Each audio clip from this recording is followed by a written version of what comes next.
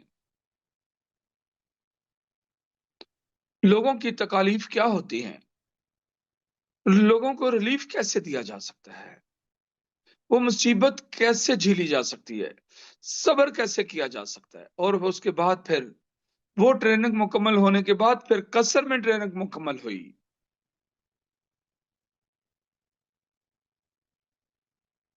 پہلے قصر میں ٹریننگ ہوئی اور اس کے بعد جیل میں. دونوں ٹریننگیں حاصل ہو گئیں. اور پھر جب وہ حفیظ علیم بنے تو وہ یہی دونوں جگہ سے حاصل کی تھی. ادروائز جو ماں باپ کی آغوش میں تو کچھ نہیں نہ حاصل ہو سکا تھا. یہ ٹریننگ تھی اصل میں، اور مینجمنٹ کا سیکھنا تھا، وہ سیکھ لیا. ماشاءاللہ تبارک اللہ. اور ٹھیک ہو گیا. جی شیخ محترم. اللہ تعالیٰ آپ سب کو سلامت رکھے. میری طرف سے آپ سب کو سلامتیوں کے بہت زیادہ تحائف. بارک اللہ فیکم. اللہ رب العزت آپ کو آپ سب کو ہمیشہ خوش رکھے اور سلامت رکھے. بارک اللہ فیکم. السلام علیکم ورحمۃ اللہ وبرکاتہ. وعلیکم السلام. السلام ورحمۃ اللہ وبرکاتہ. جزاک اللہ خیرن شیخ محترم. آمین.